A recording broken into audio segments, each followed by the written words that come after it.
morning, everyone. Thank you for having me to St. Michael today. I'm Jim Gaylor, president of the St. Vincent de Paul Society at St. Joseph's Church here in Stratford. I'd like to talk to you and encourage you to stuff the bus again this year. It's our 5th annual food drive, a food drive that keeps our shelves stocked, saves us from having to purchase food. We have about 100 families that visit our food bank every month.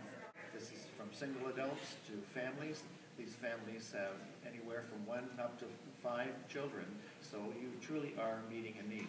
The Society of St. Vincent de Paul is an international organization that was founded in France back in the 1500s. St. Vincent was a remarkable person. Some of you out there might be 19 years old, but at least you know someone that's 19. This person not only had gone to school, high school, university, he was ordained a priest by the time he was 19. So he was quite a remarkable person. He's the patron saint in our church for charities. It was not St. Vincent, though, that actually founded the St. Vincent de Paul Society. It was about 170 years after his death that Frederick Ozanam, a university professor at the University of Paris, organized some of the students to try to answer the call of the gospel to help those in need, the sick, the infirm, and the unemployed. And from there, it spread across the world. In Stratford, we have roots that go back recently, I say recently, back into the 1960s, where we have records where the St. Vincent de Paul Society made home visits and began the food bank. Recently, there was an article in the local paper that talked about someone belonging to the St. Vincent Society back in the early 1900s.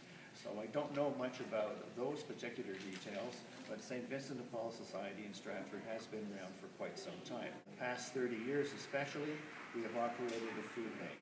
This food bank operates out of the church hall at St. Joe's.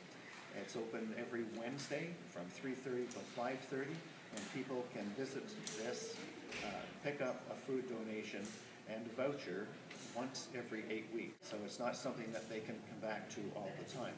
So as I say, there's about 100 calls that we would get a month.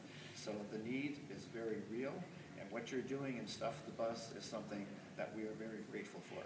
We have some standard staples that we give to everyone on each of their visits. Some of these we run out of more frequently than others. Remember that this is one of the 3 food drives that the schools help us with each year. You have the food drive at Halloween and one at Christmas time, and then there's this, and so they aren't spread out equally, so in between we do run out.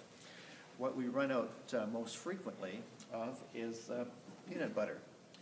Everyone gets it, and of course, unless there are allergies involved, but the things that every food hamper would contain would be peanut butter, cereal, tuna, canned fruit, canned vegetables, pasta, a pasta sauce, crackers if they're available, that sort of thing. But the things that we run out of most frequently are peanut butter, pasta sauce, cereal, and canned fruit.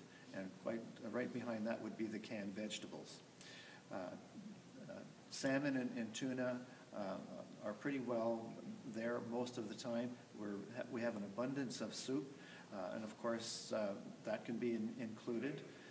But we ask that what you bring in should be either dry or in cans, as opposed to a glass jar, which is more easily broken. What about volunteers? Is there a night that kids can come and help if they wanted to help?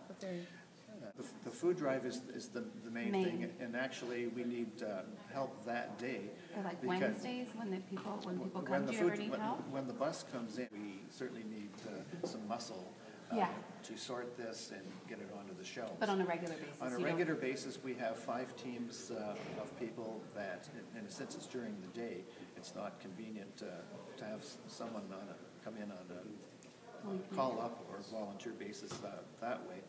But we have 5 teams, people that are paired up, and that's how we distribute the food. We are the only food bank in the city, and there are 5, that actually gives a cash voucher that can be used to buy to perishable. buy things that are perishable, Like milk, and eggs, eggs, butter. vegetables, that kind of thing. So everything that we distribute is non-perishable. You would have noticed the last Sunday of the month at both the Max and St. Joe's that there's an appeal to drop money into the boxes at the entrance to the churches. This money goes directly to the purchasing of food and for the food vouchers that we supply. These food vouchers range from $15 up to over $40, depending upon the size of the family. We're the only food bank actually in the city, and there are 5 of us that actually supply a food voucher that can be used for perishable items such as milk and eggs and vegetables and butter and that sort of thing, things that we have no way of storing from week to week. So that is another way that people can help with the St. Vincent de Paul Society. Some people make actual donations through their church envelopes, but we do have this monthly appeal, and that's always very successful, and that's really what we survive on. There is no other way that we get money. So think of us this weekend in the next few days, whenever it is that you're doing the grocery shopping. Perhaps keep an extra bag that you can drop some of these perishable, non-perishable items, I should say. You've seen the list. Remember the peanut butter and the cereal, the pasta sauce, the canned fruit and canned vegetables are a big priority. So if you can do that, you'll be meeting a need in the community. And as we say, that is a way of answering the gospel message. Thank you very much.